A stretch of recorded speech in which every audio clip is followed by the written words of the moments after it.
자, 아무래도 지방선거를 앞두고 판짜기의 일환으로 봐야 될 것 같은데 국민의당 지금 그야말로 산산이 부서지고 있습니다. 네, 무엇보다도 먼저 보셔야 될 것은 정치라는 게 돈이 많이 드는 일이에요. 정당도 그렇고 당직자들에게 월급도 줘야 하고 예. 쉽지 않습니다. 그리고 예전처럼 국회의원이 어디 다니기만 하면 우수수 돈이 떨어지는 세상도 이미 지나갔고요. 예.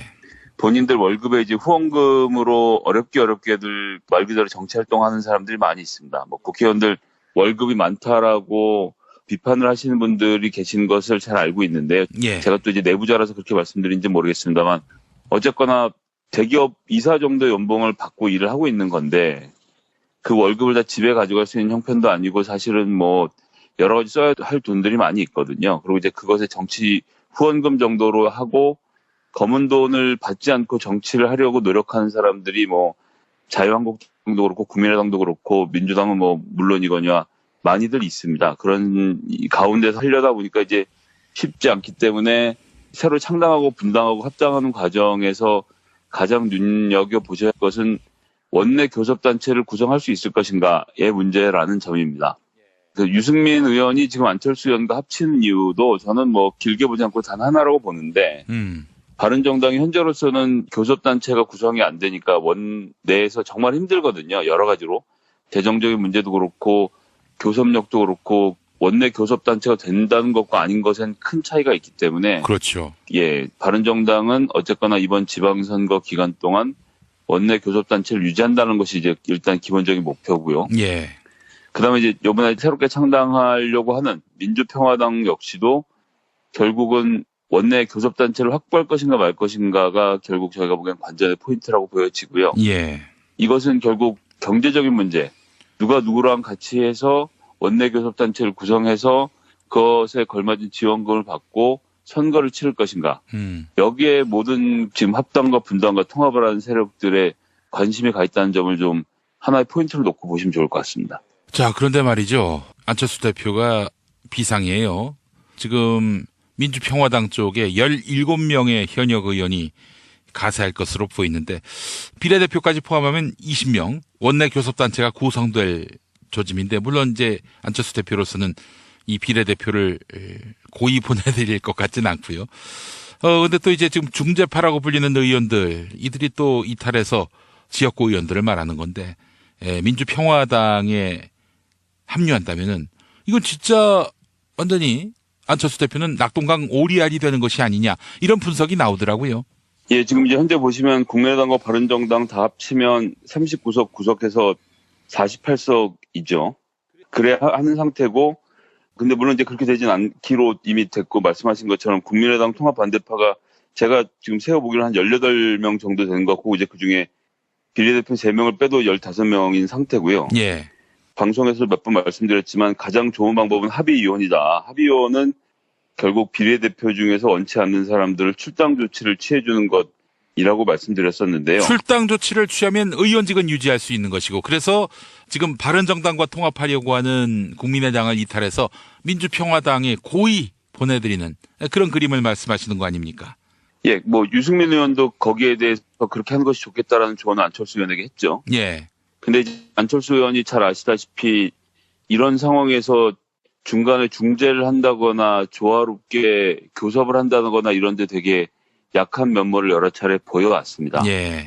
그래서 어떻게 보면 이제 독불장군이라고도 할 수 있고 어떤 사람들은 너무 초등학생처럼 유치한 것이 아니냐는 이야기도 하는데 이유가 어쨌든 간에 아니 안 돼 이런 식의 그냥 더 이상 대화를 하지 않으려는 태도를 보여온 것은 사실인데요. 예, 예. 제가 몇 점 말씀드렸지만 합의위원한 것이 중요한 이유는 이 비례대표들이 그러면 지금 통합신당으로 가면 그 안에 자기 역할을 해줄 것인가 절대 그렇지 않거든요. 예. 당내 분란을 계속 불러일으킬 것이고 저는 그렇게 생각하지 않습니다. 어쨌거나 본인적으로 이제 새로운 정치를 하려고 하는 사람의 이미지 메이킹에 있어서 저는 지대한 손해를 낼 것이라고 보고요. 지금 이제 공식적으로 얘기하고 있는 3명 정도는 출당 조치를 통해서 보내줘도 전 된다고 봅니다. 근데 이제 안철수 의원은 그렇게 됐다가 잘못해서 민주평화당 쪽이 원내 교섭단체가 되면 어떻게 하나 이런 걱정을 하고 있는 모양인데요. 저희가 이제 다시 원점으로 돌아가서 국민의당의 창당의 정신으로 가보면 국민의당이 그때 어디서 돌풍을 일으켰습니까? 호남에서 일으킨 것 아닙니까? 즉 안철수의 새정치라는 것에 대해서 사람들이 지지하는 측면이 하나 있었고요. 그다음에 이제 호남에서 민주당이 이대로는 안 된다, 정신 차려야 된다라는 마음으로 민주당이 또 몰락했던 것이 또 하나의 이유가 있었고요. 예, 예. 그런데 지금 이제 그 두 가지 정신이 갈라지는 거 아닙니까? 안철수로 대표된 새로운 정치를 하겠다는 사람들은 유승민 대표와 함께 합쳐서 통합신당을 구성하는 것이고, 그 다음에 호남을 정신 차리게 하겠다라는 쪽은 민주평화당 쪽으로 지금 이동을 한 상태인 것이 현실이거든요. 예. 그리고 비례대표가 그렇게 많이 당선됐던 것도 호남 유권자들의 절대적인 지지를 바탕으로 구성되었던 것이 정치적 사실입니다. 그렇기 때문에 지금 안철수 의원이 뭐 당원 징계 조치를 취하고 어쩌고저쩌고 하면서 출당 조치를 안 시켜주려고 하는 것은 지난 총선 민심에 대한 인위적인 비틀기죠. 자기가 당대표라고 해서 당원들을 마음대로 할 수 있다고 생각을 하면 정치를 오래 하기 어렵습니다. 그때 호남을 지지해서 비례대표가 된 사람들, 그리고 호남을 바꿔보겠다라는 목표를 가지고 호남 지역에서 당선이 된 사람들, 이 사람들을 곱게 내보내줘서 그쪽은 그쪽대로 역할을 하게 하고 본인들은 본인들대로 유승민 의원과 함께 새로운 정치를 찾아가서 민주평화당과 통합신당이 합의위원을 해서 앞으로 정치를 하는 과정에서 이 두 당이 세력을 합쳐서 같이 공조해야 될 상황이 많이 올 거거든요.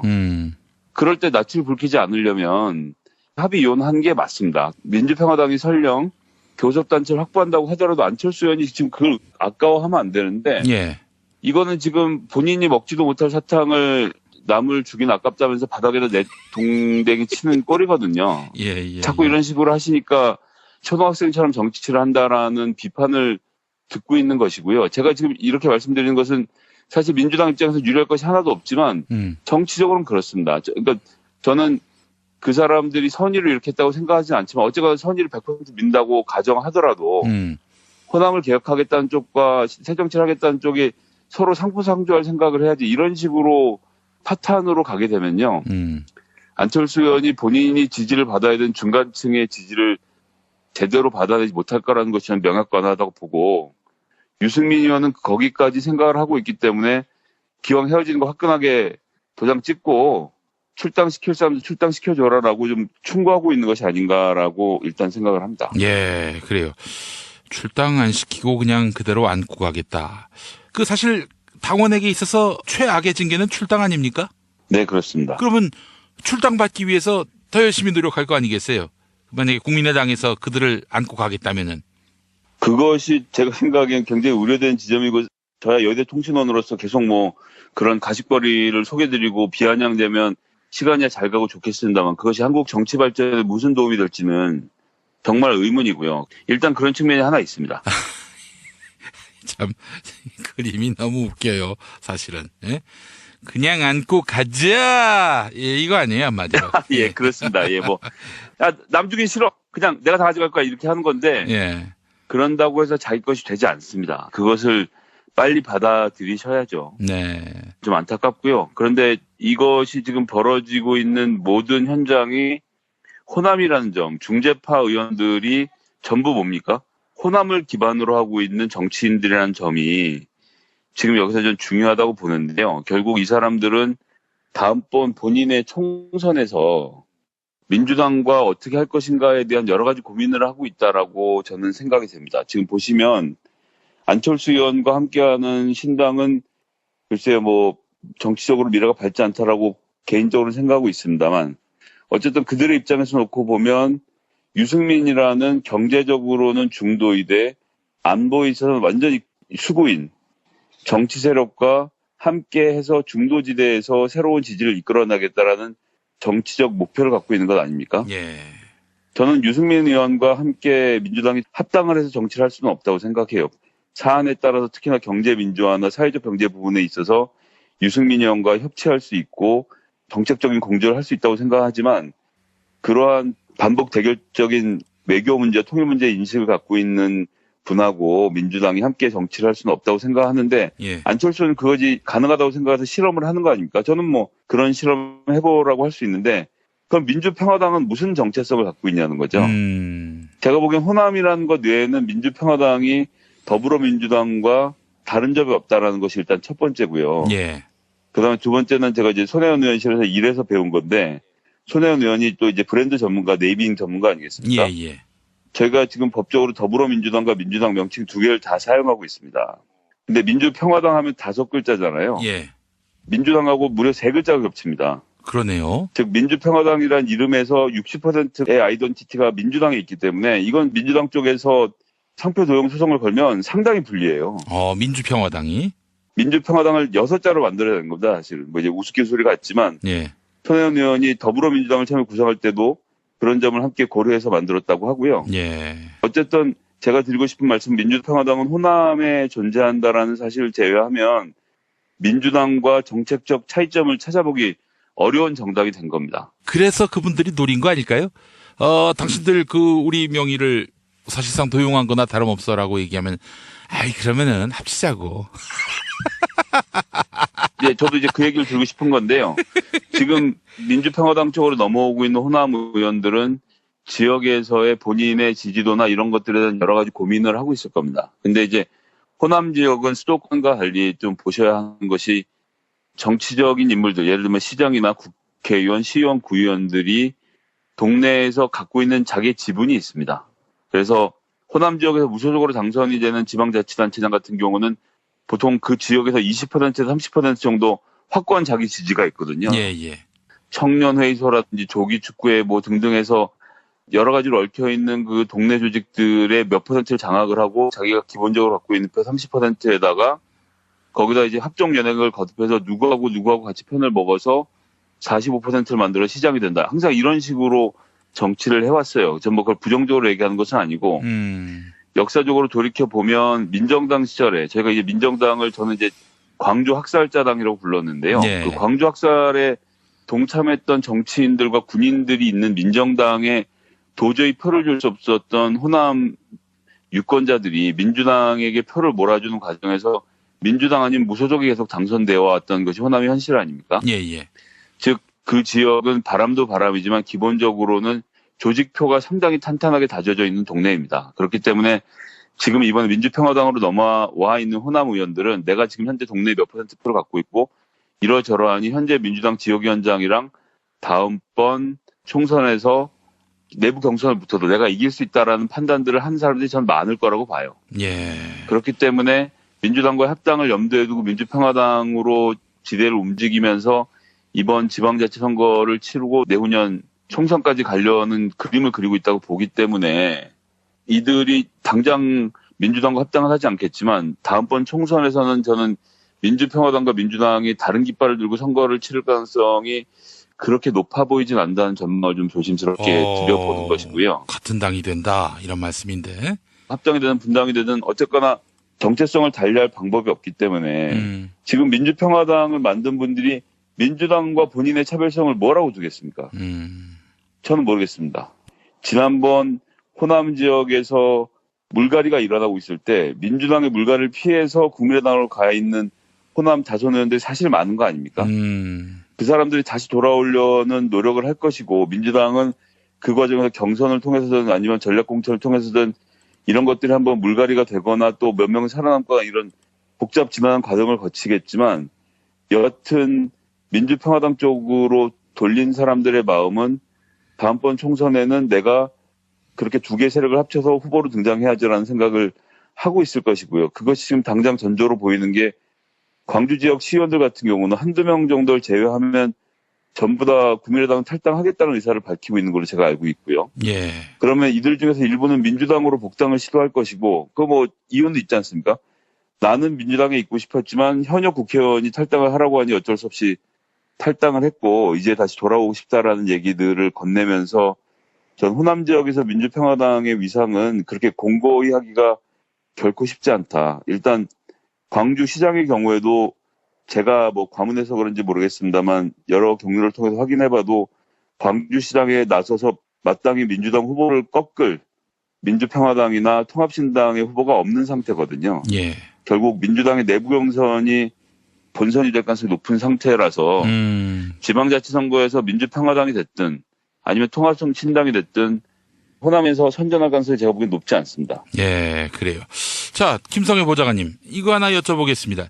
민주평화당 의석수 20석이 넘을 거라고 보세요? 저는 당장은 어려울 거라고 봅니다. 중간지대 된 사람들이 지방선거까지 중재를 한다는 이유로 무소속으로 버틸 공산이 저는 더 크다고 보고요. 어차피 후보들 결정되는 판이면 어느 쪽으로 못 가는 바에는 차라리 무소속으로 제가 조금 전에 말씀드렸던 원래 본인이 갖고 있는 표의 구의원, 시의원 표들을 합쳐갖고 무소속으로 살아남는 방법을 고민하는 것이 어쩌면 더 가능성이 높기 때문에 그것이 통합신당의 이름으로 출마를 해서는 제가 보기엔 호남에서 어렵거든요. 예. 그렇기 때문에 중재파 의원들은 중간지대에서 관망을 할 것이고 지방자치 선거가 끝나는 것을 보고 나서 통합신당이든 민주평화당이든 아니면 무소속으로 남는 문제를 다시 결정할 것이기 때문에 지금 당장으로서는 제가 보기에는 원내 교섭단체 구성이 선거 전에 힘들 것으로 저는 예측을 하고요. 그렇게 될 경우 이제 예산 지원이나 여러 가지 문제들이 있기 때문에 민주평화당이 지방선거에서 선전을 하리라는 기대는 하긴 좀 어렵다고 보여지고요. 예. 통합신당도 지금 이제 호남에서 있는 세를 다 뺏기고 나서 선거를 치러야 하면 과연 통합신당이 간판으로 후보를 세우고 정말 한번 뛰어볼 만한 지역구 어디 있는가라고 꼽아보면 그것도 잘 모르겠습니다. 그렇기 때문에 지방선거에서 국민의당의 두 분파들은 어느 쪽도 정치적으로 성공하기는 좀 어려운 상태가 되지 않겠나라는 전망을 좀 조심스럽게 해보겠습니다. 예, 알겠습니다. 그 I.M. 피터라는 분이 민주평화당이 20석만 되면 안철수는 낙동강 오리알 신세다라고 이야기를 했는데 그도 그럴 것이 이제 민주당 121석, 정의당 6석, 민주평화당이 20석이고 민중당 1석, 그리고 무소속인 정세균 의장, 원래는 이제 민주당인데 이 한석 다 합치면 이제 149석이고 현재 의석이 297석인데 여기에 절반이 이제 149석이란 말이죠. 그러니까 뭐 물론 이제 국회 선진화법의 그 엔트리까지 갈 수는 없는 거지만 여간 이 과반 의석을 사실상 민주평화당이 가세한 가운데서 환산을 해보면은 안철수 당은 캐스팅 보트도 못 진다는 얘기 아니겠어요? 그렇게 될 가능성이 있죠. 그러니까 제가 말씀드리지만 지방선거 때까지 무소속으로 남아있는 사람들을 선거를 끝나고 나서 어떻게 흡수할 것인가가 또 하나의 관전 포인트가 될 것이고요. 저도 지금 뭐 방송을 하면서 안철수 의원의 여러 가지 정치적으로 부족한 점에 대해서 계속 지적을 했지만 어쨌거나 그것은 그것이고 현실적으로 세를 갖고 있는 것은 세로 갖고 있는 것이기 때문에 절대 무시할 수 없다고 보고요. 예. 뭐 단도직입적으로 말씀드려보겠습니다. 남경필 지사하고 안철수 대표가 다음번 자유한국당 대통령 후보 당내 경선을 붙으면 남경필 지사가 안철수 대표 이길 수 있을까요? 저는 여전히 살아있는 패라고 보고 저희가 긴장하고 앞으로 어떻게 움직일 것인지에 대해서 주시해야 한다고 생각합니다. 이렇게 하루 이틀 사이에 소멸해버릴 정치는 아니라고 생각합니다. 안철수가? 네, 그렇습니다. 예. 그렇다고 제가 안철수를 높이 보는 것은 아니지만 저희가 안철수 대표를 너무 쉽게 생각하고 저 사람은 저러니까 반년에 사라질 사람이야라고 하면 안 된다는 거죠. 현존하는 위협임을 인정을 하고 계산을 해야 된다라는 것이 제 입장입니다. 네. 김성회 말 듣고 가자 이러겠군요. 네, 뭐 갈 수도 있고 안 갈 수도 있겠죠. 알겠습니다. 자, 우리 김성회 보좌관님 서울로 가자. 네. 자, 아무래도 지방선거를 앞두고 판짜기의 일환으로 봐야 될 것 같은데 국민의당 지금 뭐 그야말로 산산이 부서지고 있습니다. 네, 무엇보다도 먼저 보셔야 될 것은 정치라는 게 돈이 많이 드는 일이에요. 정당도 그렇고 당직자들에게 월급도 줘야 하고 예. 쉽지 않습니다. 그리고 예전처럼 뭐 국회의원이 뭐 어디 다니기만 하면 우수수 돈이 떨어지는 세상도 이미 지나갔고요. 예. 본인들 월급에 이제 후원금으로 어렵게들 말 그대로 정치활동하는 사람들이 많이 있습니다. 뭐 국회의원들 월급이 많다라고 비판을 하시는 분들이 계신 것을 잘 알고 있는데 예. 제가 또 이제 내부자라서 그렇게 말씀드린지 모르겠습니다만 어쨌거나 대기업 이사 정도 연봉을 받고 일을 하고 있는 건데 그 월급을 다 집에 가져갈 수 있는 형편도 아니고 사실은 뭐 여러 가지 써야 할 돈들이 많이 있거든요. 그리고 이제 그것에 정치 후원금 정도로 하고 검은 돈을 받지 않고 정치를 하려고 노력하는 사람들이 뭐 자유한국당도 그렇고 국민의당도 그렇고 민주당은 뭐 물론이거니와 많이들 있습니다. 그런 가운데서 하려다 보니까 이제 쉽지 않기 때문에 새로 창당하고 분당하고 합당하는 과정에서 가장 눈여겨보셔야 할 것은 원내 교섭단체를 구성할 수 있을 것인가의 문제라는 점입니다. 그 유승민 의원이 지금 안철수 의원과 합치는 이유도 저는 뭐 길게 보지 않고 단 하나라고 보는데 바른정당이 현재로서는 교섭단체가 구성이 안 되니까 원내에서 정말 힘들거든요. 여러 가지로. 재정적인 문제도 그렇고 교섭력도 그렇고 원내 교섭단체가 된다는 것과 아닌 것엔 큰 차이가 있기 때문에 그렇죠. 예, 바른정당은 어쨌거나 이번 지방선거 기간 동안 원내 교섭단체를 유지한다는 것이 이제 일단 기본적인 목표고요. 예. 그다음에 이제 이번에 새롭게 창당하려고 하는 민주평화당 역시도 결국은 원내 교섭단체를 확보할 것인가 말 것인가가 결국 저희가 보기엔 관전의 포인트라고 보여지고요. 예. 이것은 결국 경제적인 문제, 누가 누구랑 같이 해서 원내 교섭단체를 구성해서 그것에 걸맞은 지원금을 받고 선거를 치를 것인가. 여기에 모든 지금 합당과 분당과 통합을 하는 세력들의 관심이 가 있다는 점을 좀 하나의 포인트를 놓고 보시면 좋을 것 같습니다. 자, 그런데 말이죠. 안철수 대표가 비상이에요. 지금 민주평화당 쪽에 17명의 현역 의원이 가세할 것으로 보이는데 비례대표까지 포함하면 20명, 원내 교섭단체가 구성될 조짐인데 물론 이제 안철수 대표로서는 이 비례대표를 고이 보내드릴 것 같지는 않고요. 근데 또 이제 지금 중재파라고 불리는 의원들, 이들이 또 이탈해서 지역구 의원들을 말하는 건데, 민주평화당에 합류한다면은, 이건 진짜 완전히 안철수 대표는 낙동강 오리알이 되는 것이 아니냐, 이런 분석이 나오더라고요. 예, 지금 이제 현재 보시면 국민의당과 바른정당 다 합치면 39석 구석해서 48석이죠.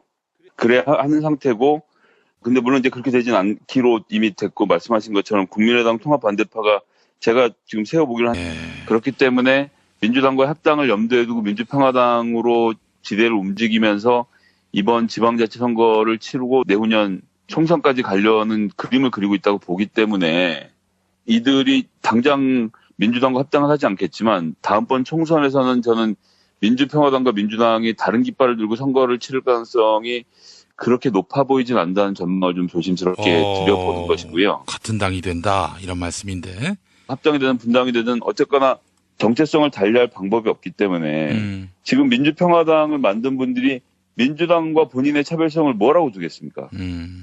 저는 모르겠습니다. 지난번 호남 지역에서 물갈이가 일어나고 있을 때 민주당의 물갈이를 피해서 국민의당으로 가 있는 호남 다선 의원들이 사실 많은 거 아닙니까?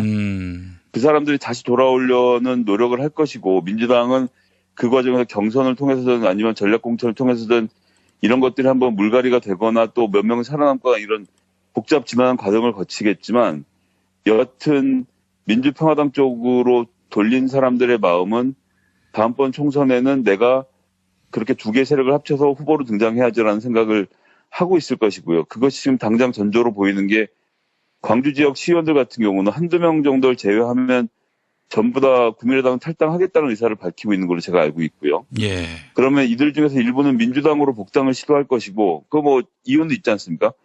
나는 민주당에 있고 싶었지만 현역 국회의원이 탈당을 하라고 하니 어쩔 수 없이 탈당을 했고 이제 다시 돌아오고 싶다라는 얘기들을 건네면서 전 호남 지역에서 민주평화당의 위상은 그렇게 공고히 하기가 결코 쉽지 않다. 일단 광주시장의 경우에도 제가 뭐 과문해서 그런지 모르겠습니다만 여러 경로를 통해서 확인해봐도 광주시장에 나서서 마땅히 민주당 후보를 꺾을 민주평화당이나 통합신당의 후보가 없는 상태거든요. 예. 결국 민주당의 내부 경선이 본선이 될 가능성이 높은 상태라서 지방자치선거에서 민주평화당이 됐든 아니면 통합신당이 됐든 호남에서 선전할 가능성이 제가 보기엔 높지 않습니다. 예, 그래요. 자, 김성애 보좌관님, 이거 하나 여쭤보겠습니다. 민주평화당 의석수 20석이 넘을 거라고 보세요? 저는 당장은 어려울 거라고 봅니다. 중간지대 있는 사람들이 지방선거까지 중재를 한다는 이유로 무소속으로 버틸 공산이 저는 더 크다고 보고요.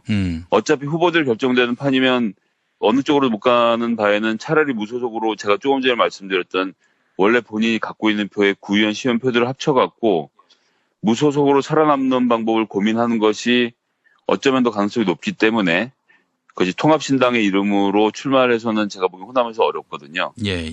그렇기 때문에 중재파 의원들은 중간지대에서 관망을 할 것이고 지방자치 선거가 끝나는 것을 보고 나서 통합신당이든 민주평화당이든 아니면 무소속이든 남는 문제를 다시 결정할 것이기 때문에 지금 당장으로서는 제가 보기에는 원내 교섭단체 구성이 선거 전 18명 정도 되는 것 같고, 이제 그 중에 비례대표 3명을 빼도 15명인 상태고요. 예. 방송에서 몇 번 말씀드렸지만 가장 좋은 방법은 합의위원이다. 합의위원은 결국 비례대표 중에서 원치 않는 사람들을 출당 조치를 취해주는 것이라고 말씀드렸었는데요. 출당 조치를 취하면 의원직은 유지할 수 있는 것이고, 그래서 지금 바른정당과 통합하려고 하는 국민의당을 이탈해서 민주평화당에 고의 보내드리는 그런 그림을 말씀하시는 거 아닙니까? 예, 뭐 유승민 의원도 거기에 대해서 그렇게 하는 것이 좋겠다라는 조언을 안철수 의원에게 했죠. 예. 근데 이제 안철수 의원이 잘 아시다시피 이런 상황에서 중간에 중재를 한다거나 조화롭게 교섭을 한다거나 이런 데 되게 약한 면모를 여러 차례 보여왔습니다. 예. 그래서 뭐 어떻게 보면 이제 독불장군이라고도 할 수 있고, 어떤 사람들은 너무 초등학생처럼 유치한 것이 아니냐는 이야기도 하는데, 뭐 이유가 어쨌든 간에 아니 안 돼 이런 식의 그냥 뭐 더 이상 대화를 하지 않으려는 태도를 보여온 것은 사실인데요. 예, 예. 제가 몇 점 말씀드렸지만 합의 이혼한 것이 중요한 이유는 이 비례대표들이 그러면 지금 통합신당으로 가면 그 안에 자기 역할을 해줄 것인가? 절대 그렇지 않거든요. 예. 당내 분란을 계속 불러일으킬 것이고, 저는 그렇게 생각하지 않습니다. 어쨌거나 본인적으로 이제 새로운 정치를 하려고 하는 사람의 이미지 메이킹에 있어서 뭐 저는 지대한 손해를 낼 것이라고 보고요. 지금 이제 공식적으로 얘기하고 있는 3명 정도는 출당 조치를 통해서 보내줘도 전 된다고 봅니다. 근데 이제 안철수 의원은 그렇게 됐다가 잘못해서 민주평화당 쪽이 원내 교섭단체가 되면 어떻게 하나 이런 걱정을 하고 있는 모양인데요. 저희가 이제 다시 원점으로 돌아가서 국민의당의 창당의 정신으로 가보면 국민의당이 그때 어디서 돌풍을 일으켰습니까? 호남에서 일으킨 것 아닙니까? 즉 안철수의 새정치라는 것에 대해서 사람들이 지지하는 측면이 하나 있었고요. 그다음에 이제 호남에서 민주당이 이대로는 안 된다, 정신 차려야 된다라는 마음으로 민주당이 또 몰락했던 것이 또 하나의 이유가 있었고요. 예, 예. 그런데 지금 이제 그 두 가지 정신이 갈라지는 거 아닙니까? 안철수로 대표된 새로운 정치를 하겠다는 사람들은 유승민 대표와 함께 합쳐서 통합신당을 구성하는 것이고, 그 다음에 호남을 정신 차리게 하겠다는 쪽은 민주평화당 쪽으로 지금 이동을 한 상태인 것이 현실이거든요. 예. 그리고 비례대표가 그렇게 많이 당선됐던 것도 호남 유권자들의 절대적인 지지를 바탕으로 구성되었던 것이 정치적 사실입니다. 그렇기 때문에 지금 안철수 의원이 뭐 당원 징계 조치를 취하고 어쩌고저쩌고 하면서 출당 조치를 안 시켜주려고 하는 것은 지난 총선 민심에 대한 인위적인 비틀기죠. 자기가 당대표라고 해서 당원들을 마음대로 할 수 있다고 생각을 하면 정치를 오래 하기 어렵습니다. 그때 호남을 지지해서 비례대표가 된 사람들, 그리고 호남을 바꿔보겠다라는 목표를 가지고 호남 지역에서 당선이 된 사람들, 이 사람들을 곱게 내보내줘서 그쪽은 그쪽대로 역할을 하게 하고, 본인들은 본인들대로 유승민 의원과 함께 새로운 정치를 찾아 유승민 의원과 협치할 수 있고 정책적인 공조를 할 수 있다고 생각하지만, 그러한 반복 대결적인 외교 문제, 통일 문제 인식을 갖고 있는 분하고 민주당이 함께 정치를 할 수는 없다고 생각하는데, 예. 안철수는 그것이 가능하다고 생각해서 실험을 하는 거 아닙니까? 저는 뭐 그런 실험 해보라고 할 수 있는데, 그럼 민주평화당은 무슨 정체성을 갖고 있냐는 거죠. 제가 보기엔 호남이라는 것 외에는 민주평화당이 더불어민주당과 다른 점이 없다라는 것이 일단 첫 번째고요. 예. 그다음에 두 번째는 제가 이제 손혜원 의원실에서 일해서 배운 건데, 손혜원 의원이 또 이제 브랜드 전문가, 네이밍 전문가 아니겠습니까? 예, 예. 저희가 지금 법적으로 더불어민주당과 민주당 명칭 두 개를 다 사용하고 있습니다. 근데 민주평화당 하면 5글자잖아요. 예. 민주당하고 무려 3글자가 겹칩니다. 그러네요. 즉 민주평화당이라는 이름에서 60%의 아이덴티티가 민주당에 있기 때문에 이건 민주당 쪽에서 상표 도용 소송을 걸면 상당히 불리해요. 민주평화당이? 민주평화당을 6자로 만들어야 되는 겁니다, 사실은. 뭐 이제 우스갯소리 같지만, 예. 손혜원 의원이 더불어민주당을 처음에 구성할 때도 그런 점을 함께 고려해서 만들었다고 하고요. 예. 어쨌든 제가 드리고 싶은 말씀, 민주평화당은 호남에 존재한다라는 사실을 제외하면 민주당과 정책적 차이점을 찾아보기 어려운 정당이 된 겁니다. 그래서 그분들이 노린 거 아닐까요? 당신들 우리 명의를 사실상 도용한 거나 다름없어라고 얘기하면, 그러면은 합치자고. 네, 저도 이제 그 얘기를 드리고 싶은 건데요. 지금 민주평화당 쪽으로 넘어오고 있는 호남 의원들은 지역에서의 본인의 지지도나 이런 것들에 대한 여러 가지 고민을 하고 있을 겁니다. 근데 이제 호남 지역은 수도권과 달리 좀 보셔야 하는 것이 정치적인 인물들, 예를 들면 시장이나 국회의원, 시의원, 구의원들이 동네에서 갖고 있는 자기의 지분이 있습니다. 그래서 호남 지역에서 무소속으로 당선이 되는 지방자치단체장 같은 경우는 보통 그 지역에서 20%에서 30% 정도 확고한 자기 지지가 있거든요. 예, 예. 청년회의소라든지 조기축구회 뭐 등등해서 여러 가지로 얽혀있는 그 동네 조직들의 몇 퍼센트를 장악을 하고 자기가 기본적으로 갖고 있는 표 30%에다가 거기다 이제 합종 연행을 거듭해서 누구하고 같이 편을 먹어서 45%를 만들어 시장이 된다. 항상 이런 식으로 정치를 해왔어요. 전 뭐 그걸 부정적으로 얘기하는 것은 아니고 역사적으로 돌이켜 보면 민정당 시절에 저희가 이제 민정당을 저는 이제 광주 학살자당이라고 불렀는데요. 네. 그 광주 학살에 동참했던 정치인들과 군인들이 있는 민정당에 도저히 표를 줄 수 없었던 호남 유권자들이 민주당에게 표를 몰아주는 과정에서 민주당 아닌 무소속이 계속 당선되어 왔던 것이 호남의 현실 아닙니까? 예, 예. 즉 그 지역은 바람도 바람이지만 기본적으로는 조직표가 상당히 탄탄하게 다져져 있는 동네입니다. 그렇기 때문에 지금 이번에 민주평화당으로 넘어와 있는 호남 의원들은 내가 지금 현재 동네에 몇 퍼센트 표를 갖고 있고 이러저러하니 현재 민주당 지역위원장이랑 다음번 총선에서 내부 경선을 붙어도 내가 이길 수 있다라는 판단들을 한 사람들이 전 많을 거라고 봐요. 예. 가서 민주평화당과 통합신당이 합의위원을 해서 앞으로 정치를 하는 과정에서 이 두 당이 세력을 합쳐서 같이 공조해야 될 상황이 많이 올 거거든요.